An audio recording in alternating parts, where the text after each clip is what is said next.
Hello everyone, आज 8 अक्टूबर 2025 है। आज के करंट अफेयर एमसीक्यूज डिस्कशन में मैं आप सभी का स्वागत करता हूं। हम डेली जो भी एमसीक्यूज या करंट अफेयर बनते हैं, द हिंदू है, इंडियन एक्सप्रेस है, पीआईबी है, वेरियस यूपीएससी वेबसाइट्स हैं, उनमें जो भी इंपॉर्टेंट टॉपिक रहते हैं उनमें से 10 टॉपिक को लेते हैं, उस पर एमसीक्यूज यहाँ पे डिस्कस करते हैं। उस एमसीक्यू डिस्कशन के दौरान हम उसके स्टैटिक एनालिसिस भी करते हैं। तो इस तरह का डेली का डिस्कशन होता है, बाइलिंगुअल होता है। पीडीएफ आपको फ्री ऑफ कॉस्ट मिलता है टेलीग्राम चैनल पर। तो अगर आप पहली बार देख रहे हैं तो आप 5 मिनट तक जरूर देखें। एक दो एमसीक्यू आप देखोगे डिस्कशन, उसके बाद आपको समझ में आ जाएगा कि हाँ ये आपके लिए काम का है या नहीं। अगर आपके काम का है तो बिल्कुल सब्सक्राइब करें और बेल आइकॉन भी दबाएं। तो आइए बात करते हैं आज का जो पहला एमसीक्यू है। पहला एमसीक्यू यहाँ पे किसके बारे में है? जैसे कर्णक टेम्पल के बारे में है। दूसरा यहाँ पे अगर आप देखो वीर इंडस स्ट्रेप्टोकोकी के बारे में है। तो वेरियस चीज़ें यहाँ पे देखने को मिल रही है। अब पहली बात, ये कर्णक टेम्पल है कहाँ? ये एमसीक्यू बन सकता है, वनडे एग्जाम में पूछा जा सकता है। तो ये कहाँ? इजिप्ट में है।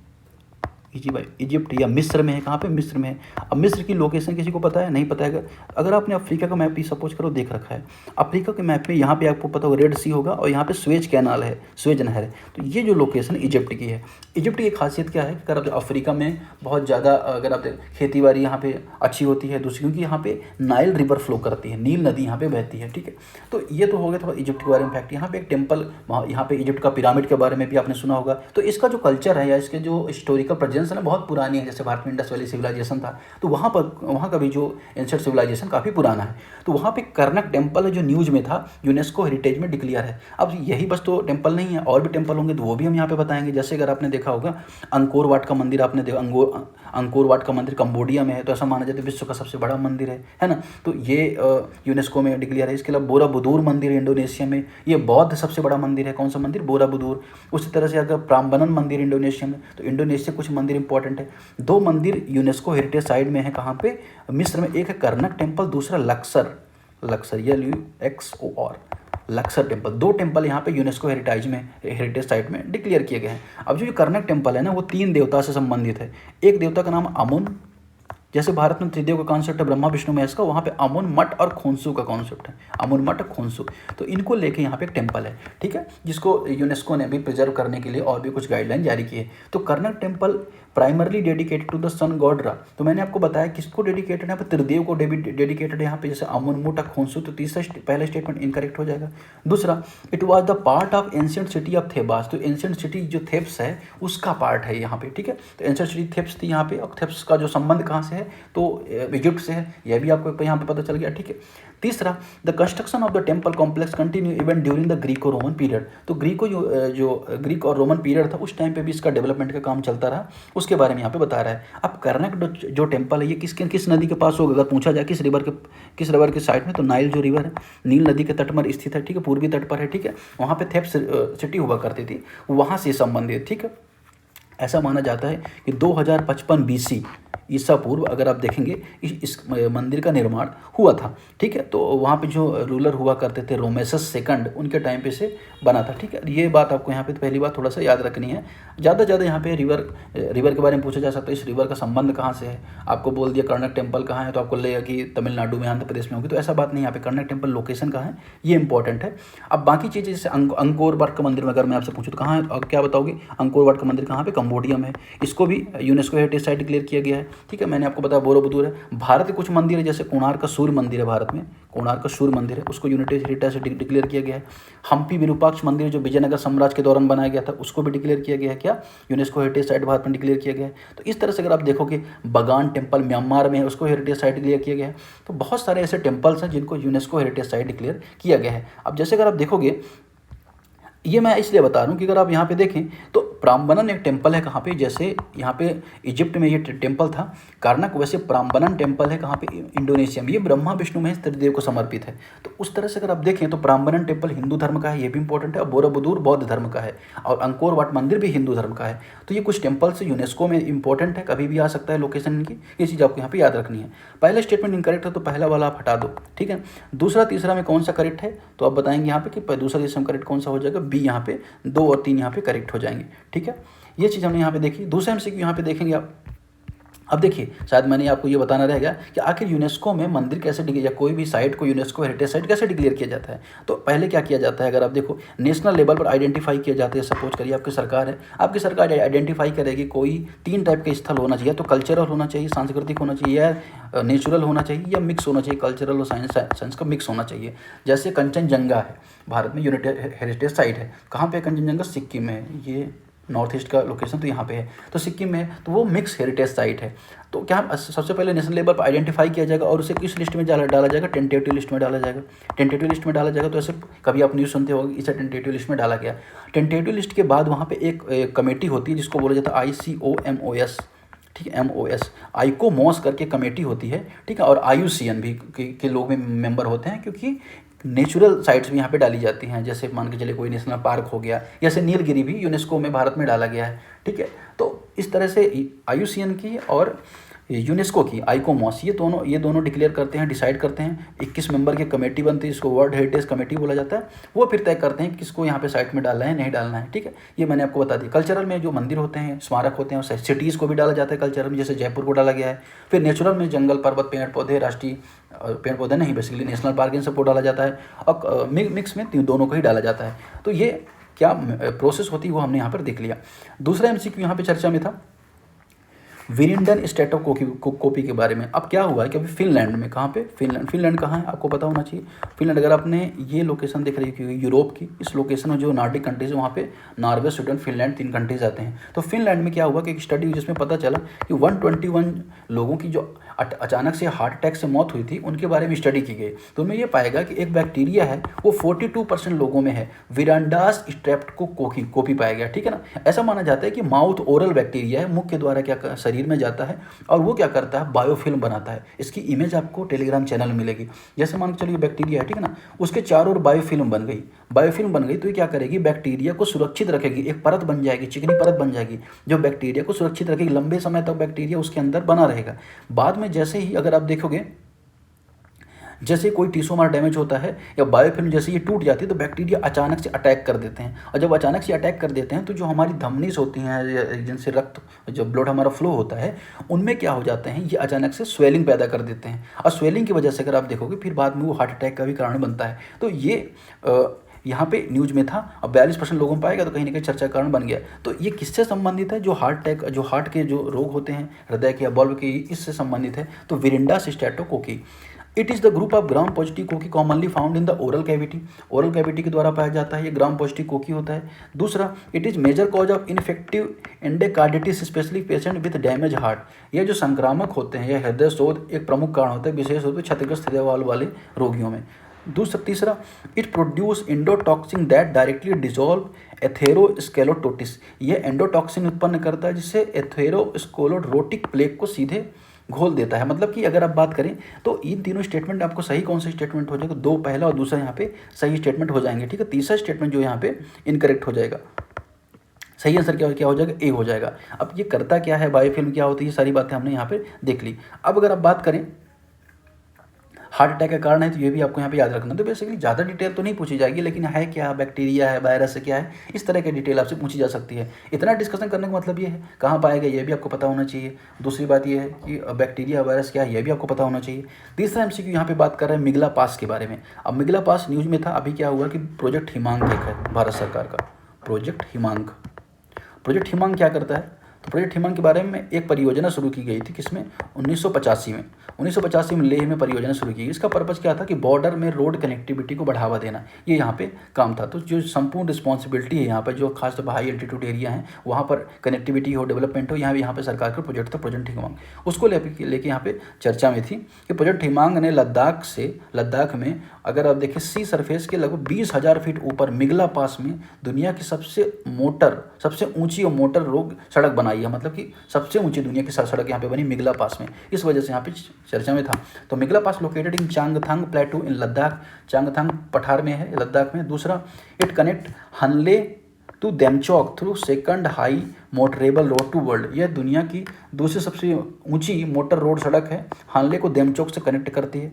तीसरा, the road through Migla pass was constructed under BRO project. तो बेल्ट एंड रोड यूनिवर्सिटी नहीं, सॉरी, बॉर्डर रोड जो ऑर्गेनाइजेशन है उसका जो प्रोजेक्ट हिमांक है, तो कौन किसका है? बीआरओ का है। बीआरओ क्या करती है? बॉर्डर एरिया में रोड बनाती है। उसका प्रोजेक्ट क्या है? हिमांक कब बनाया गया? तो 1985 में बनाया गया था। तो उसका एक प्रोजेक्ट था, यहाँ पे रोड बनाई गई। तो दुनिया की सबसे ऊंची सेकंड हाईएस्ट नहीं है, तो यहाँ पे सेकंड हाईएस्ट बोल रहा है, दूसरा एलिमिनेट कर दो, सही आंसर क्या हो जाएगा? 1 और 3 यहाँ पे सही आंसर हो जाएगा। तो प्रोजेक्ट हिमांक के बारे में देखा, न्यूज एयर में भी था, कई जगह चर्चा में था, तो हमने यहाँ पर देख लिया। रेडियो में भी था, एयर इंडिया में भी न्यूज़ थी इसकी। क्वेश्चन नंबर 4 देखेंगे यहाँ पे नेशनल सर्विस स्कीम के बारे में। इसको लॉन्च किया गया था 1969 में during Mahatma Gandhi birth century anniversary. Mahatma Gandhi का जन्म कहाँ हुआ था? 1869 में हुआ था, पोरबंदर में। ठीक है, ये आपको पता होना चाहिए। और उनके बारे में पता ही होगा कि 9 जनवरी को अगर आप देखोगे तो क्या मनाया जाता है? विदेशी दिवस जो मनाया जाता है, सॉरी ऐसे कुछ यहाँ पे बोला जाता है उसको, तो गांधी जी जिस दिन आए तो उस दिन मनाया जाता है। फिर अगर आप देखोगे यहाँ पे तो 100 वर्ष हो रहे थे, तो यहाँ पे इस योजना को शुरू किया गया था।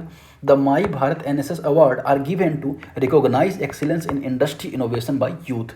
तो माई भारत NSS पुरस्कार युवाओं द्वारा औद्योगिक नवाचार में उत्कृष्टता को मान्यता देने के लिए दिए जाते हैं। तीसरा, the ministry of youth affairs and support institute award 1993 to 1994। युवा मामले खेल मंत्रालय 1993-94 में इन पुरस्कारों को स्टैब्लिश किया था। इन तीनों में से क्या सही आपको यहाँ पे बताना है। ठीक है, जो दूसरे स्टेटमेंट यहाँ पे इनकरेक्ट हो जाएगा, the my Bharat NSS award are given to recognise excellence in industries innovation by youth.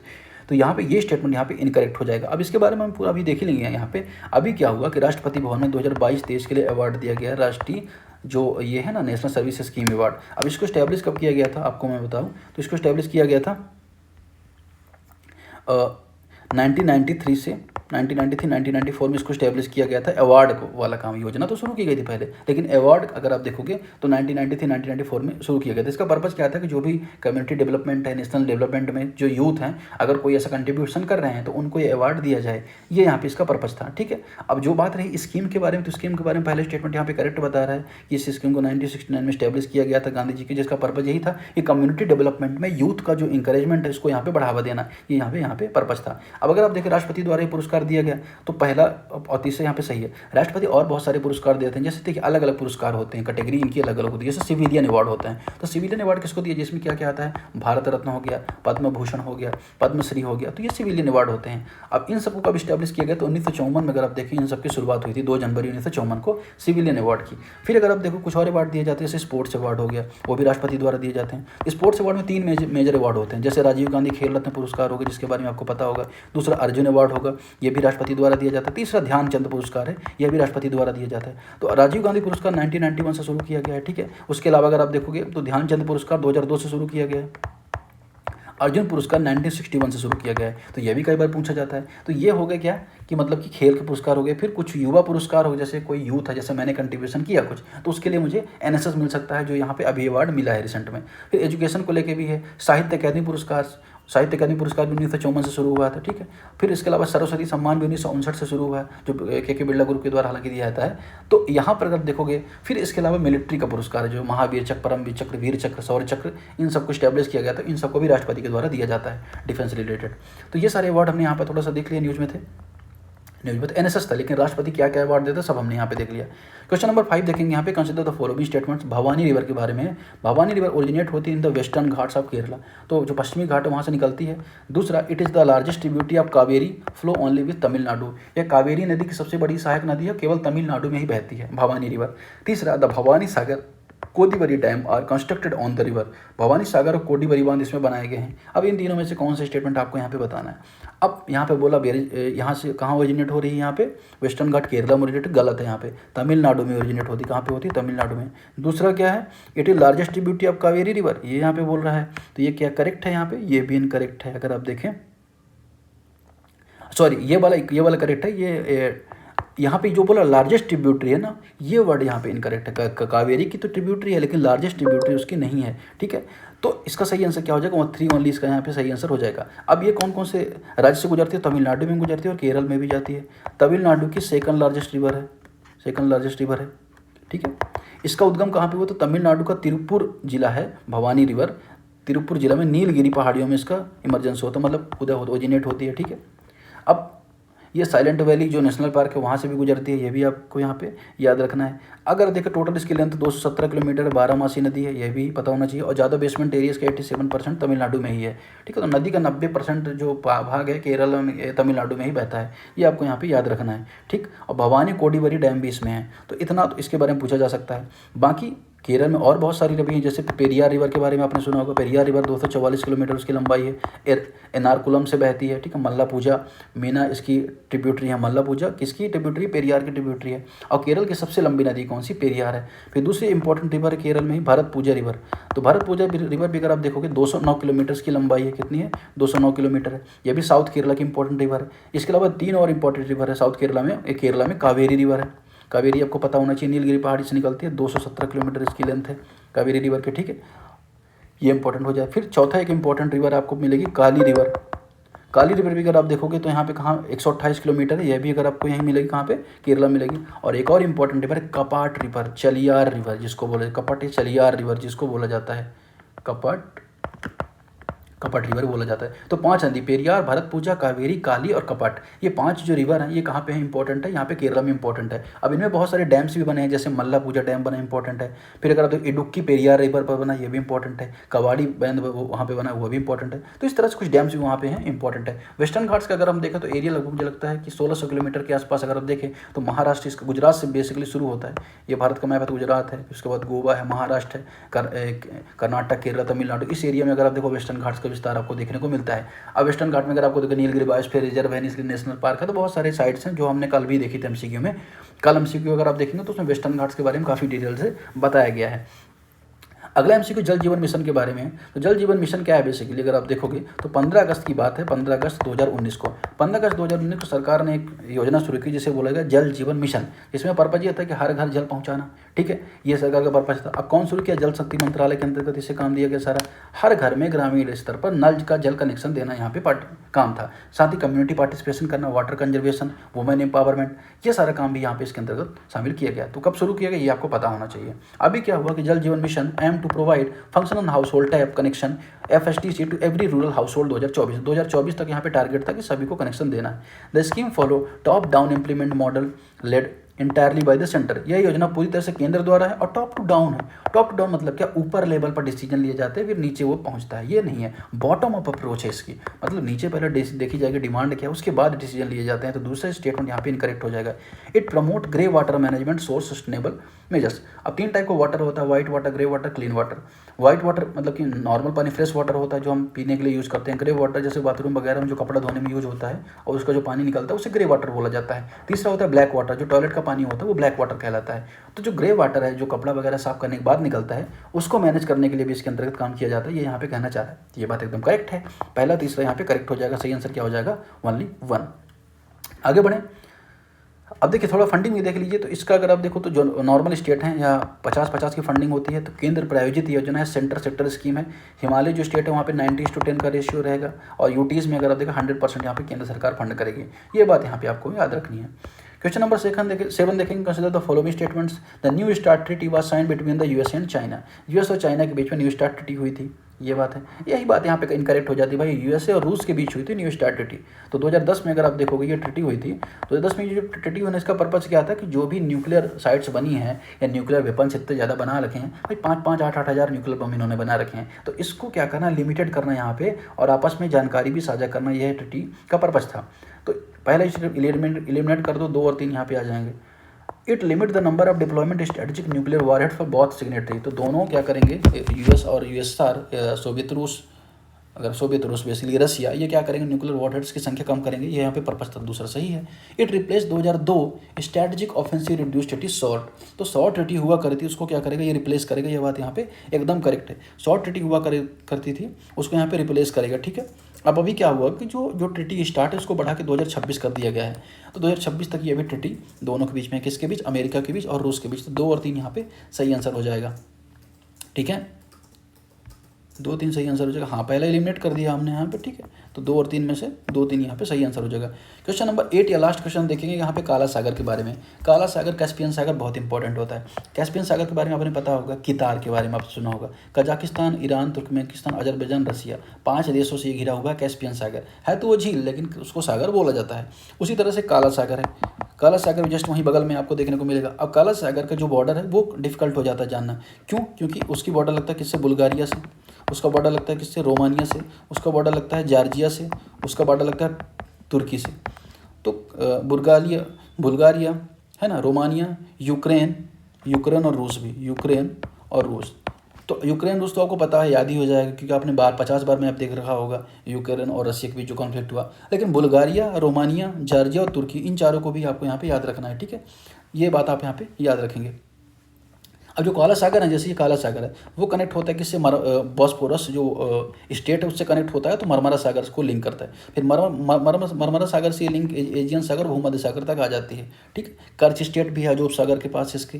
तो कई बार हम मैप में इसको देखेंगे, हालांकि मैप में अगर आपने देखा होगा तो मैपिंग मैंने इसको कवर किया है, लेकिन हाँ ये आपको यहाँ पे याद रखना है कौन कौन से देश इसको टच करते हैं। The black sea is marginal sea of Indian ocean, काला सागर हिंद महासागर का पार्ट है। देखिए पहला ही गलत हो गया, पहला गलत हो गया। It connect to the Mediterranean through the Bosphorus and Dardanelle strait, Bosphorus और डार्डेनल स्टेट से क्या करता है, ये किसको कनेक्ट करता है, यहाँ पे भूमध्य सागर को कनेक्ट करता है। अभी आप तुरंत टेलीग्राम चैनल जाएंगे, आपको ये पूरा स्ट्रेट कहाँ कहाँ पे सारी लोकेशन आपको फोटो में दिख जाएगी, आसानी से आपको समझ में आ जाएगा। तो टेलीग्राम चैनल जरूर ज्वाइन कर लें। तीसरा, इट बॉर्डर बहुत यूरोपियन एशियन कंट्रीज, यूरोपियन और एशियन देश दोनों बॉर्डर लगती है। यह बात यहाँ पे बोला, तो ये बहुत, इनमें कौन कौन सा सही है ये आपको यहाँ पे बताना है। तो सही आंसर क्या हो जाएगा यहाँ पे। अब मैंने जो सारे देश बताए इनमें से क्या कोई एशियन देश है, क्या कोई एशियन कंट्रीज है, ठीक है। जैसे अगर आप देखेंगे बुल्गारिया हो गया, रोमानिया हो गया, जॉर्जिया हो गया। तो अगर आप देखें जॉर्जिया के बारे में, तो इनमें अगर आप बात करेंगे तो इसका सही आंसर क्या हो जाएगा, सही आंसर क्या हो जाएगा इसका यहाँ पे 8 का 1 यहाँ पे सॉरी हाँ 1 यहाँ पे इसका इनकरेक्ट है, सीधी सी बात है, ठीक है। तो हमने यहाँ पे देखे तो 1 एलिमिनेट हो जाएगा, इसमें भी एलिमिनेट हो गया। 2 और 3 अगर आप देखें यहाँ पे तो केवल 2 इसका यहाँ पे सही आंसर हो जाएगा, ओनली 2 यहाँ पे इसका करेक्ट आंसर हो जाएगा, ठीक है।